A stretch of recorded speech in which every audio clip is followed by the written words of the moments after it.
तदा बलदायस्य विश्व उपासते प्रशिशं यस्य देवाः यस्य छायामृतं यस्य मृत्युः कस्मै देवाय हविषा विधेम ಶ್ರೀ ಗುರುಭ್ಯೋ ನಮಃ ಹರಿ ಓಂ. ಆತ್ಮೀಯ ಪ್ರಿಯ ಪ್ರೇಕ್ಷಕ ಮಿತ್ರರೇ, ನಿಮ್ಮೆಲ್ಲರ ಜೀವನ ಸುಖಕರ, ಸಮೃದ್ಧಿಕರ, ಲಾಭಕರವಾಗಿರಲಿ ಅಂತ ನನ್ನ ಆರಾಧ್ಯ ದೇವಿ ಹೊರನಾಡು ಅನ್ನಪೂರ್ಣೇಶ್ವರಿಯ ಪಾದಗಳಿಗೆ ನಮಸ್ಕರಿಸ್ತಾ, ಪ್ರಿಯ ಪ್ರೇಕ್ಷಕ ಮಿತ್ರರೇ, ಮಿಥುನ ರಾಶಿ ಮೇ ತಿಂಗಳ ಮಾಸ ಭವಿಷ್ಯ ಹೇಗಿದೆ ಅನ್ನುವಂಥದ್ದನ್ನ ಈ ವಿಡಿಯೋದಲ್ಲಿ ನೋಡೋಣ. ಪ್ರಮುಖವಾಗಿ ಈ ಮಿಥುನ ರಾಶಿಯವರಿಗೆ ಜನ್ಮಗುರು ಪ್ರಭಾವ ಅನ್ನುವಂಥದ್ದು ಇದೇ ಕೊನೆ ತಿಂಗಳು ಅಂತ ಹೇಳ್ಬೋದು. ಸಾಧಾರಣವಾಗಿ ಏನ್ ಹೇಳ್ತೀವಿ, ಮಿಥುನ ರಾಶಿಯವರಿಗೆ ಕಳೆದ ವರ್ಷದಿಂದ ಸುತ್ರಾಮ್ ಸಮಯ ಚೆನ್ನಾಗಿಲ್ಲ, ಅಂದ್ರೆ ಬಹಳ ಬಲಹೀನವಾದಂತಹ ಸ್ಥಿತಿಯಲ್ಲಿ ಮಿಥುನ ರಾಶಿಯವರು ಇದ್ರು. ಈಗ ಮೇ ತಿಂಗಳು ಕೂಡ ಹಾಗೇನೆ ಜನ್ಮಗುರು ನರೋ ದುಃಖಂ ಅಂತ ಹೇಳ್ತೀವಿ. ಆದ್ರೆ ಗೋಚಾರದಲ್ಲಿ ಅದು ಅಪ್ಲಿಕೇಬಲ್ ಆಗೋದು 50% ಆದ್ರೂ ಕೂಡ ನೀವು ಒಂದು ಸಂತೋಷದ ಸಂಗತಿ ಏನಂತಂದ್ರೆ ಮೇ ತಿಂಗಳ ಮಾಸ ಭವಿಷ್ಯ ನಾವು ಈಗ ಮಾಡ್ತಾ ಇದ್ದೀವಿ. ಈ ಮೇ ತಿಂಗಳು ನೀವು ಕಳೆದು ಬಿಟ್ರೆ ಅದಾದ್ಮೇಲೆ ಜೂನ್ ಇಂದ ನಿಮಗೆ ಗುರುಬಲ ಪ್ರಾರಂಭ ಆಗೋಗುತ್ತೆ. ಅಲ್ಲಿಗೆ ಏನಾಯ್ತು, ಮಿಥುನ ರಾಶಿಯವರಿಗೆ ಗುರುವಿನ ಪ್ರಭಾವ ಅನ್ನುವಂಥದ್ದು ಪ್ರಾರಂಭ ಆಗ್ಲಿಕ್ಕೆ ಇನ್ನು 1 ತಿಂಗಳು ಕಾಯಬೇಕು. ಸರಿ, ಹಾಗಾದ್ರೆ ಮೇ ತಿಂಗಳ ಮಾಸ ಭವಿಷ್ಯ ಹೇಗಿರುತ್ತೆ ಅಂತಂದ್ರೆ ಎಚ್ಚರ, ಬಹಳ ಜಾಗರೂಕತರಾಗಿರ್ಬೇಕು, ಎಚ್ಚರಿಕೆಯಿಂದ ಇರಬೇಕು. ಯಾಕೆಂದ್ರೆ ಈ ಕೊನೆ ಸಂದರ್ಭಗಳಲ್ಲಿ ಕೆಲವೊಂದು ಅವಘಡಗಳು, ತೊಂದರೆಗಳು ಆಗುವಂತ ಸಾಧ್ಯತೆ. ಇದೇ ಸಮಯದಲ್ಲಿ ಏನಾದರೂ ಆರೋಗ್ಯ ಸಮಸ್ಯೆ ಆಗಿ ಒಂದು ಆಪರೇಷನ್ ಆಗುವಂಥದ್ದು, ಅಥವಾ 2 ವೀಲರ್ 4 ವೀಲರ್ ಓಡಬೇಕಾದ್ರೆ ಒಂದು ಆಕ್ಸಿಡೆಂಟ್ ಸಣ್ಣ ಪುಟ್ಟ ಆಗುವಂಥದ್ದು, ಅಥವಾ ಅಪವಾದ ಅಪನಂಬಿಕೆ ಬರುವಂಥದ್ದು, ಇದೆಲ್ಲ ಆಗುವ ಸಾಧ್ಯತೆಗಳು ಈ ಕೊನೆ ಸಮಯದಲ್ಲಿ ಇರುತ್ತೆ. ಇನ್ನೊಂದು ತಿಂಗಳು ಅಷ್ಟೇ. ಹಾಗಾಗಿ ಈ ತಿಂಗಳು ಏನು ಮಾಡಬೇಕು ಅಂತಂದ್ರೆ ಗುರುವಿನ ಆರಾಧನೆ ಹೆಚ್ಚು ಮಾಡಬೇಕು. ಮಿಥುನ ರಾಶಿಯವರು ಗುರು ಸ್ಮರಣೆ ಮಾಡುವಂಥದ್ದು, ಗುರುವಿನ ಸ್ತೋತ್ರವನ್ನ ಹೇಳುವಂಥದ್ದು ಅಥವಾ ಕೇಳುವಂಥದ್ದು, ಗುರುಗಳ ಸನ್ನಿಧಾನಕ್ಕೆ ಹೋಗಿ ಬರುವಂಥದ್ದು, ಈ ತರದ್ದು ನೀವು ವಾರಕ್ಕೊಮ್ಮೆನೋ ಅಥವಾ 2 ದಿನಕ್ಕೊಮ್ಮೆನೋ ನೀವು ಮಾಡುವಂಥದ್ದು ಬಹಳ ಒಳ್ಳೆಯದು ಮಿಥುನ ರಾಶಿಯವರು ಈ ಮೇ ತಿಂಗಳ ಅಂತ್ಯದವರೆಗೂ. ಅಂಡ್ ಮೇ ತಿಂಗಳು ಮುಗಿಯಕ್ಕೆ ಕಾಯಿರಿ, ಅದಾದ್ಮೇಲೆ ತುಂಬಾ ಅದ್ಭುತವಾದಂತಹ ದಿನಗಳು ಪ್ರಾರಂಭ ಆಗುತ್ತೆ. ಮಿಥುನ ರಾಶಿಯವರು ಎಂದೂ ಕಾಣದೇ ಇರತಕ್ಕಂಥ ಸಂತೋಷವನ್ನ ಕಾಣಲಿಕ್ಕೆ ಮೊದಲನೇ ಹೆಜ್ಜೆ ಅನ್ನುವಂಥದ್ದು ಪ್ರಾರಂಭ ಆಗುತ್ತೆ.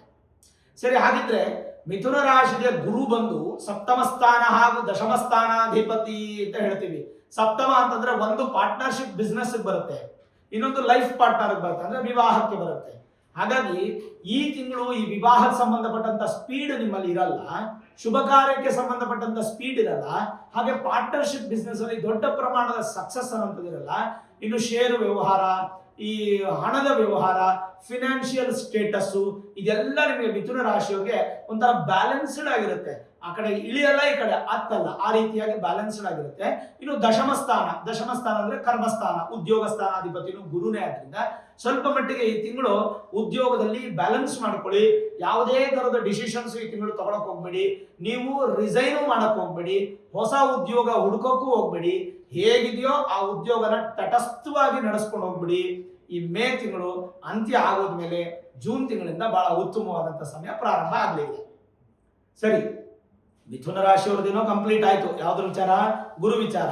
ಇನ್ನು ಮಿಥುನ ರಾಶಿಗೆ ಒಂದೇ ಗ್ರಹನೇ ಇರದ, ಬೇರೆ ಗ್ರಹಗಳಿಲ್ವಾ? ನೋಡಿ, 11ನೇ ತಾರೀಕು ಕುಜ ಮಿಥುನ ರಾಶಿಯವರಿಗೆ ಲಾಭ ಸ್ಥಾನಕ್ಕೆ ಬರ್ತಾರೆ. ಈಗಾಗಲೇ ಕುಜ ಬಂದು ದಶಮ ಸ್ಥಾನದಲ್ಲಿ ಇರೋದ್ರಿಂದ, ದಶಮ ಸ್ಥಾನ ಕುಜನಿಗೆ ಮಿತ್ರನಾದ್ರಿಂದ ಮಿಥುನ ರಾಶಿಯವರಿಗೆ ದಶಮ ಕುಜ ಉತ್ತಮ ಫಲವನ್ನ ಕೊಡ್ತಾ ಇದ್ರು. ಈಗ ಅತ್ಯುತ್ತಮ ಫಲವನ್ನ ಕೊಡ್ತಾರೆ. ಏನು, ಯಾವ ತರ ಫಲ? ಮೇ ತಿಂಗಳಲ್ಲಿ ಮಿಥುನ ರಾಶಿಯವರಿಗೆ ಕುಜನಿಂದ ಲಾಭ, ಅಂದ್ರೆ ಭೂಮಿಯಿಂದ ಲಾಭ, ಮತ್ತೆ ರೈತರಿಗೆ ಅನುಕೂಲ, ಒಳ್ಳೆ ವ್ಯವಸಾಯ, ಆಮೇಲೆ ಜೊತೆಗೆ ರಿಯಲ್ ಎಸ್ಟೇಟ್ ಬಿಸ್ನೆಸ್ ಚೆನ್ನಾಗಿರುತ್ತೆ. ನೀವೇನಾದ್ರೂ ಆಸ್ತಿ ಖರೀದಿ ಮಾಡಬೇಕು ಅಥವಾ ಆಸ್ತಿ ಮಾರಬೇಕು, ಮನೆ ಕಟ್ಟಬೇಕು, ಬೋರ್ ಹಾಕ್ಸ್ಬೇಕು, ಈ ರೀತಿಯಾದಂತ ಏನಾದ್ರೂ ಬೆಳವಣಿಗೆಗಳು ನಿಮಗೆ ಬೇಕಾದ್ರೆ, ನಿಮಗೆ ಈ ಸಂದರ್ಭಕ್ಕೆ ಇದೆಲ್ಲ ಏನಾದ್ರೂ ಯಾವ್ದಾದ್ರು ಒಂದು ನಿಮ್ಗೆ ಐಡಿಯಾ ಇತ್ತಂದ್ರೆ ಖಂಡಿತ ಮುಂದೆ ಹೋಗಿ. ಅಲ್ಲ ಗುರುಗಳೇ, ಗುರುಬಲ ಇಲ್ಲ ಅಂತಂದ್ರಿ, ಗುರುಬಲ ಇಲ್ಲ ಅಂದ್ರೂ ಕೂಡ ಕುಜನಿಗೆ ಸಂಬಂಧಪಟ್ಟಂತ ಪೋರ್ಟ್ಫೋಲಿಯೋ ಇರುತ್ತೆ, ಮನೆ, ಭೂಮಿ, ಈ ತರದ ವ್ಯವಸಾಯ, ರಿಯಲ್ ಎಸ್ಟೇಟ್, ಈ ತರದ್ದೇನಿರುತ್ತೋ ಅದೆಲ್ಲ ನಿಮಗೆ ಒಂದು ಸ್ವಲ್ಪ ಸಕ್ಸಸ್ ಆಗುತ್ತೆ. ಎಸ್ಪೆಷಲಿ ಮೇ ತಿಂಗಳು ನಿಮಗೆ ಆರಕ್ಷಕರಿಗೆ, ಪೊಲೀಸ್ನವರಿಗೆ ತುಂಬಾ ಚೆನ್ನಾಗಿರುತ್ತೆ, ಅಂಡ್ ಸೈನಿಕರಿಗೆ ತುಂಬಾ ಚೆನ್ನಾಗಿರುತ್ತೆ. ಯಾಕೆಂತಂದ್ರೆ ಕುಜ ಬಂದು ಸೇನಾಧಿಪತಿ, ಬಲಿಷ್ಠವಾದ ಫಲಗಳು, ಅಂಡ್ ಧೈರ್ಯ ತುಂಬಾ ಚೆನ್ನಾಗಿರುತ್ತೆ. ನೆಗೆಟಿವ್ ಅಲ್ಲಿ ಧೈರ್ಯ ಜಾಸ್ತಿ. ಈಗ ಎಷ್ಟೋ ಜನಕ್ಕೆ ಕೆಟ್ಟದ್ದು ಆಗ್ತಾನೆ ಇರುತ್ತೆ. ಅವ್ರಿಗೆ ಹೆಂಗಾಗಿರ್ತದೆ ಬಂಡು ಮನಸ್ಸು, ಎಷ್ಟೋ ಕೆಟ್ಟದ್ದು ನೋಡ್ಬಿಟ್ಟಿದೀನಿ, ಇನ್ನೇನು ಆಗ್ಬಿಡುತ್ತೆ ನಮ್ಗೆ ಅನ್ನುವಂಥ ಧೈರ್ಯ ಅನ್ನುವಂಥ ತಗೋತಾರೆ ನೋಡಿ, ಅದನ್ನ ಮಂಡು ಧೈರ್ಯ ಅಂತೀವಿ. ಆ ತರ ಮಂಡು ಧೈರ್ಯ ಅನ್ನುವಂಥದ್ದು ಮಿಥುನ ರಾಶಿಯವರಿಗೆ ಕುಜ ಕೊಡ್ತಾನೆ ಈ ತಿಂಗಳು. ಚೆನ್ನಾಗಿದೆ, ಕುಜನಿಂದ ಏನೋ ಪ್ರಾಸ್ಪೆಕ್ಟ್ಸ್ ನೆಗೆಟಿವ್ ಆಗಿಲ್ಲ. ಅಂಡ್ ಮೋರ್ ಓವರ್ 6ನೇ ಸ್ಥಾನಾಧಿಪತಿ ಆದ್ರಿಂದ ಕುಜ ಲಾಭ ಸ್ಥಾನಕ್ಕೂ ಅವರೇ ಅಧಿಪತಿ, 6ನೇ ಸ್ಥಾನಕ್ಕೆ ಅಧಿಪತಿ ಆದ್ರಿಂದ ಅವ್ರು ನಿಮ್ಗೆ ಒಂದು ಋಣ ಅಂದ್ರೆ ಸ್ವಲ್ಪ ಸಾಲ ಬಾಧೆನ ಕಡಿಮೆ ಮಾಡ್ತಾರೆ, ಮತ್ತೆ ರೋಗಗಳನ್ನ ಕಡಿಮೆ ಮಾಡ್ತಾರೆ, ಶತ್ರುಗಳ ಉತ್ಪತ್ತಿನ ಕಡಿಮೆ ಮಾಡ್ತಾರೆ, ಈಗಾಗಲೇ ಇರುವಂತ ಶತ್ರುಗಳನ್ನ ಸ್ವಲ್ಪ ದೂರ ಮಾಡ್ತಾರೆ ಅಥವಾ ಮಿತ್ರತ್ವಕ್ಕೆ ಅದನ್ನ ಶಿಫ್ಟ್ ಮಾಡ್ತಾರೆ. ಈ ತರದೆಲ್ಲ ಕುಜನಿಂದ ನಿಮಗೆ ಸಪೋರ್ಟ್ ಸಿಗುತ್ತೆ. ಆಮೇಲೆ 14ನೇ ತಾರೀಕು ಮೇ 14ನೇ ತಾರೀಕು ಬುಧ ವಿಶೇಷವಾಗಿ ನಿಮ್ಮ ರಾಶಿಯಾಧಿಪತಿಯಾದಂತಹ ಬುಧ 12ನೇ ಮನೆಗೆ ಬರ್ತಾರೆ. ಅವತ್ತಿನ ದಿನಾನೇ 12ನೇ ಮನೆ ಅಧಿಪತಿ ಅಂತ ಶುಕ್ರ ನಿಮ್ಮ ಮನೆಗೆ ಬರ್ತಾರೆ ಮಿಥುನ ರಾಶಿ. ಅರ್ಥ ಮಾಡ್ಕೊಳ್ಳಿ, 14ನೇ ತಾರೀಕು ಬುಧ ಶುಕ್ರನ ಮನೆಗೆ ಬರ್ತಾರೆ. ಅದೇ 14ನೇ ತಾರೀಕು ಶುಕ್ರ ಬುಧನ ಮನೆಗೆ ಬರ್ತಾರೆ. ಬುಧನ ಮನೆಯಲ್ಲಿ ಶುಕ್ರ, ಶುಕ್ರನ ಮನೆಯಲ್ಲಿ ಬುಧ, ಇಂಟರ್ಚೇಂಜ್ ಆಗೋಯ್ತು. ಡ್ಯೂ ಟು ಇಂಟರ್ಚೇಂಜ್ ಇಬ್ರು ಸ್ವಕ್ಷೇತ್ರದ ಫಲ. ಹಾಗಾಗಿ ಬುಧನ ಪೋರ್ಟ್ಫೋಲಿಯೋ ಆಗಿರ್ತಕ್ಕಂಥ ಒಂದು ಶರೀರ ಸ್ಥಾನ ನಿಮಗೆ ಮಿಥುನ ರಾಶಿಯವರಿಗೆ ಶರೀರ ಸ್ಥಾನ ಬಲ ಆಗಿ ಶರೀರ ಗಟ್ಟಿ ಆಗುತ್ತೆ. 4th ಹೌಸ್ ಆಕ್ಟಿವೇಟ್ ಆಗಿ ಮಾತೃ ಸೌಖ್ಯ, ವಾಹನ ಸೌಖ್ಯ, ಆಮೇಲೆ ಡಿಗ್ರಿ ಓದುವಂತಹ ವಿದ್ಯಾರ್ಥಿಗಳಿಗೆ ಅನುಕೂಲ, ಜೊತೆಗೆ ವ್ಯಾಪಾರಕ್ಕೆ ಅನುಕೂಲ, ಬುದ್ಧಿಶಕ್ತಿ ಅಭಿವೃದ್ಧಿ. ಇನ್ನು ಶುಕ್ರನ ಪೋರ್ಟ್ಫೋಲಿಯೋ ಯಾವ್ದಾದ್ರೂ ವಿವಾಹ ಶುಭ ಕಾರ್ಯಕ್ಕೆ ಸಂಬಂಧಪಟ್ಟಂತ ವಿಚಾರದಲ್ಲಿ ಶುಕ್ರನಿಂದ ಸಪೋರ್ಟ್ ಸಿಗುತ್ತೆ, ಗುರುವಿಂದ ಸಪೋರ್ಟ್ ಇಲ್ಲ, ಶುಕ್ರನಿಂದ ಸಪೋರ್ಟ್ ಸಿಗುತ್ತೆ. ಅಂಡ್ ಶುಕ್ರನ ರಿಲೇಟೆಡ್ ಯಾವ್ದಾದ್ರು ಬ್ಯೂಟಿ ಪಾರ್ಲರ್ ಆಗ್ಬೋದು, ಬೋಟಿಕ್ ಆಗ್ಬೋದು, ಆಮೇಲೆ ಅಂದವಾಗಿರ್ತಕ್ಕಂತಹ ಕೆಲಸಗಳಾಗ್ಬೋದು, ಫ್ಯಾಷನ್ ಡಿಸೈನಿಂಗ್ ಆಗ್ಬೋದು, ಮಾಡೆಲಿಂಗ್ ಆಗ್ಬೋದು, ಸಿನಿಮಾಲಿ ನಟ ನಟಿಯರಾಗ್ಬೋದು, ಅಥವಾ ಕಲಾಕ್ಷೇತ್ರದವರಾಗ್ಬೋದು, ಈ ತರದ ಸಂಬಂಧಪಟ್ಟಂತಹ ಕ್ಷೇತ್ರದಲ್ಲಿ ಇರ್ತಕ್ಕಂಥವ್ರಿಗೆಲ್ಲ ಒಂದ್ ಸ್ವಲ್ಪ ಅನುಕೂಲಗಳು ಹೆಚ್ಚು ಕಾಣಿಸ್ತಾ ಇದೆ ಹೊರತು ನೆಗೆಟಿವಿಟಿ ಇಲ್ಲ. ಅಲ್ಲಿಗೆ ಪೂರ್ವ ಪುಣ್ಯ ಸ್ಥಾನಾಧಿಪತಿನೂ ಅವರೇ. ಸಂತಾನ ಅಪೇಕ್ಷಿತ ದಂಪತಿಗಳಿಗೂ ಶುಭ ಫಲ, ಕೋರ್ಟ್ ಕಚೇರಿ ವಿಚಾರಗಳಲ್ಲಿ ತಟಸ್ಥವಾಗಿ ನಿಲ್ಲುತ್ತೆ, ಅಷ್ಟು ಬಿಟ್ರೆ ಇನ್ನೇನು ತೊಂದರೆ ಇಲ್ಲ.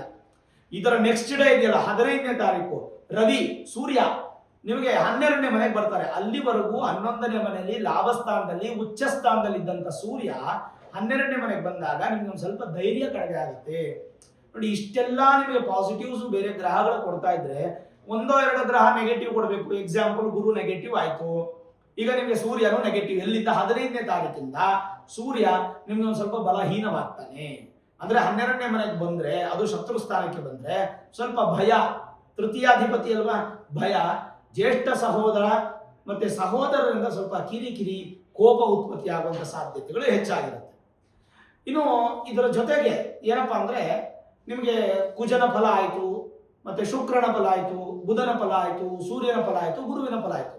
ಶನಿ ಹಾಗಾದ್ರೆ ನಿಮ್ಗೇನಾದ್ರೂ ಸಾಡೆ ಇದೆಯಾ? ಇಲ್ಲ. ಯಾವ್ದಾದ್ರು ಅರ್ಧಾಷ್ಟಮ, ಪಂಚಮ, ಅಷ್ಟಮ ಈ ತರದೇನು ಸಮಸ್ಯೆ ಇದೆಯಾ? ಇಲ್ಲ. ನಿಮ್ಗಿರುವಂತ ಸಮಸ್ಯೆ ಏನಪ್ಪಾ ಅಂತಂದ್ರೆ ಗುರುಬಲ ಬೇಕು, ಬಂದ್ಬಿಡುತ್ತೆ ಇನ್ನೊಂದು ತಿಂಗಳು. ಸರಿ, ಶನಿ ದಶಮದಲ್ಲಿದ್ದಾಗ ಭಾಗ್ಯಸ್ಥಾನಾಧಿಪತಿ, ಅದೃಷ್ಟ ಸ್ಥಾನಾಧಿಪತಿ ಕರ್ಮಸ್ಥಾನದಲ್ಲಿದ್ದಾರೆ. ಅಂದ್ರೆ ಶನಿಯಿಂದ ನಿಮ್ಗೆ ಯಾವುದೇ ತೊಂದರೆ ಇಲ್ಲ, ಈ ತಿಂಗಳು ಇಲ್ಲ, ಈ ವರ್ಷನೂ ಇಲ್ಲ, ಬರೋ ವರ್ಷನೂ ಇಲ್ಲ, ಅದಕ್ಕೆ ಬರೋ ವರ್ಷನೂ ಇಲ್ಲ, ಅದಕ್ಕೆ ಬರೋ ವರ್ಷನೂ ಇಲ್ಲ. ಅಂದ್ರೆ ಶನಿ ನಿಮ್ಗೆ ಈ ಕರ್ಮಸ್ಥಾನದಲ್ಲಿದ್ದು ತುಂಬಾ ಬಲಿಷ್ಠವಾಗಿದ್ದಾರೆ. ಶನಿಗೆ ಯಾವುದು ಶಾಂತಿ ಬೇಕಾಗಿಲ್ಲ, ಯಾವುದೇ ಪೂಜೆ ಬೇಕಾಗಿಲ್ಲ, ಏನು ಮಾಡೋ ಅವಶ್ಯಕತೆ ಇಲ್ಲ. ಇನ್ನು ಗ್ರಹಗಳ ಫಲ ಏನಿರುತ್ತೆ ಈ ತಿಂಗಳು, ಸ್ವಲ್ಪ ಆರೋಗ್ಯದಲ್ಲಿ ಸ್ವಲ್ಪ ಮಟ್ಟಿಗೆ ಸಣ್ಣ ಪುಟ್ಟ ವ್ಯತ್ಯಾಸಗಳು ಕಂಡ್ರು ಅದನ್ನು ಬ್ಯಾಲೆನ್ಸ್ ಮಾಡ್ತೀರಾ. 15ನೇ ತಾರೀಕು ನಂತರ ಒಂದು ಸ್ವಲ್ಪ ಸೋಂಬೇರಿ ಆಗೋ ಸಾಧ್ಯತೆ, ಸ್ವಲ್ಪ ತಮಾಷೆಗೂ ಕೂಡ ಯಾವುದು ನೆಗೆಟಿವ್ ಆಗಿ ಮಾತಾಡಕ್ ಹೋಗ್ಬೇಡಿ. ಕೆಲವೊಂದು ಯೋಚನೆ ಮಾಡಿ ಡಿಸಿಷನ್ಸ್ ಅನ್ನು ತಗೊಳ್ಳಿ. ಆಮೇಲೆ ಅತಿಯಾದ ತಿರುಗಾಟ ನಿಮಗೆ ಅಷ್ಟು ಅನುಕೂಲ ಇಲ್ಲ. ಈಗ ಎಷ್ಟೋ ಜನ ತಿರುಗಾಟ ಮಾಡಲೇಬೇಕು, ಈಗ ಈ ಡೆಲಿವರಿ ಬಾಯ್ಸು ಓಡಾಡಲೇಬೇಕು, ಈ ತರದ ಎಷ್ಟೋ ಜನ ಇರ್ತಾರೆ. ಹುಷಾರಾಗಿ ಓಡಾಡಿ ಅಂತ ಹೇಳ್ಬೋದು ನಾನು. ಕೆಲಸ ಕಾರ್ಯಗಳಲ್ಲಿ ಜಯಪ್ರಾಪ್ತಿ, ವ್ಯಾಪಾರದಲ್ಲಿ ಉತ್ತಮವಾದ ಫಲ, ಯಾವುದಾದ್ರೂ ವಿಷಯದಲ್ಲಿ ನಿರ್ಧಾರಗಳನ್ನು ತೆಗೆದುಕೊಳ್ಳೋಕೆ ಮೊದಲು 100 ಬಾರಿ ಯೋಚನೆ ಮಾಡಿ, ಅದಂತೂ ತುಂಬಾ ಇಂಪಾರ್ಟೆಂಟ್.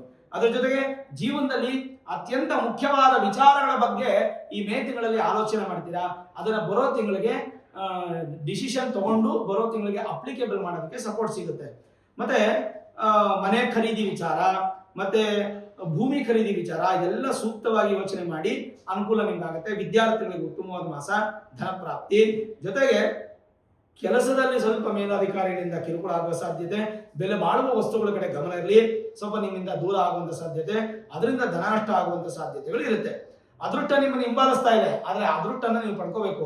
ಇಲ್ಲ ನಂಗೆ 100 ರೂಪಾಯಿನ ಅದೃಷ್ಟನೇ ಬೇಕು, ನಂಗೆ 10 ರೂಪಾಯಿನ ಅದೃಷ್ಟ ಬೇಡ ಅಂತ ನೀವು ಕೈ ಚೆಲ್ಲಬೇಡಿ. ಅದೃಷ್ಟ ಅನ್ನುವಂಥದ್ದು ನಿಮ್ಗೆ ಬರುತ್ತೆ ಅಂತಂದ್ರೆ ಭಗವಂತ ಕೊಟ್ಟರು ಪ್ರಸಾದ ಅಂತ ತಗೊಳ್ಳಿ, ಅದು 10 ರೂಪಾಯಿ ಆಗಲಿ 100 ರೂಪಾಯಿ ಆಗಲಿ. ಅದನ್ನ ನಿಮ್ಗೆ ಒಂದು ಕಿವಿ ಮಾತಾಗಿ ಹೇಳ್ತೀನಿ, ಹೆಚ್ಚು ಸಹಾಯ ಮಾಡುವ ಮನಸ್ಸಿರುತ್ತೆ, ಆದ್ರೆ ಅದಕ್ಕೆ ಸಪೋರ್ಟ್ ಸಿಗಲ್ಲ. ಸ್ವಲ್ಪ ಮಟ್ಟಿಗೆ ನೀವು ವಾಹನದಲ್ಲಿ ಮಾತ್ರ ಎಚ್ಚರವಾಗಿರಿ ಅಂತ ನಾನು ವಿಚಾರದಲ್ಲಿ ಹೇಳ್ತೀನಿ. ಜೊತೆಗೆ ಭಗವಂತನ ಆಶೀರ್ವಾದ ಈ ಒಂದು ತಿಂಗಳಲ್ಲಿ ನಿಮ್ಮ ಮೇಲೆ ಯಥೇಚ್ಛವಾಗಿದೆ. ಗುರುವಿನ ಬಲ ಬರೋದಕ್ಕೆ ಸ್ವಲ್ಪ ದಿನಗಳು ಕಾಯಬೇಕು. ಹಾಗಾಗಿ ಮೇ ತಿಂಗಳಲ್ಲಿ ಗುರು ದರ್ಶನ ಮಾಡುವಂಥದ್ದು ಬಹಳ ಮುಖ್ಯ.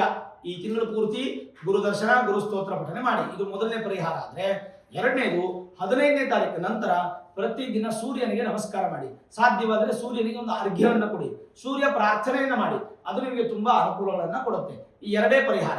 ನಿಮ್ಮ ಮೂಲ ಜಾತಕದಲ್ಲೇನಾದರೂ ಗುರು ಚೆನ್ನಾಗಿದ್ರೆ ನಿಮಗೆ ಎಫೆಕ್ಟ್ ಆಗದೇ ಇಲ್ಲ. ಅದಕ್ಕೆ ನಿಮ್ಮ ಮೂಲ ಜಾತಕ, ಜನ್ಮ ಜಾತಕ ಅಂತ ಇರುತ್ತಲ್ಲ, ಅದರ ಒಳ್ಳೆ ನುರಿತ ಜ್ಯೋತಿಷ್ಯರನ್ನ ಭೇಟಿ ಮಾಡಿ, Vedic astrology, higher astrology predictions ಅನ್ನ ಮಾಡಿ. ಏನಾದರೂ ಸುಲಭ ಪರಿಹಾರಗಳಿದ್ರೆ ಖಂಡಿತ ಮಾಡ್ಕೊಳ್ಳಿ, ಅದು ಕೂಡ ನಿಮಗೆ ಬಹಳ ಉತ್ತಮವಾಗಿರುತ್ತೆ. ಇನ್ನು ಜೂನ್ 2ನೇ ತಿಂಗಳು ಗುರುಶಾಂತಿ ಮಹಾಯಾಗಗಳನ್ನ ಎಲ್ಲಾ ಕಡೆ ಮಾಡ್ತಾ ಇರ್ತಾರೆ.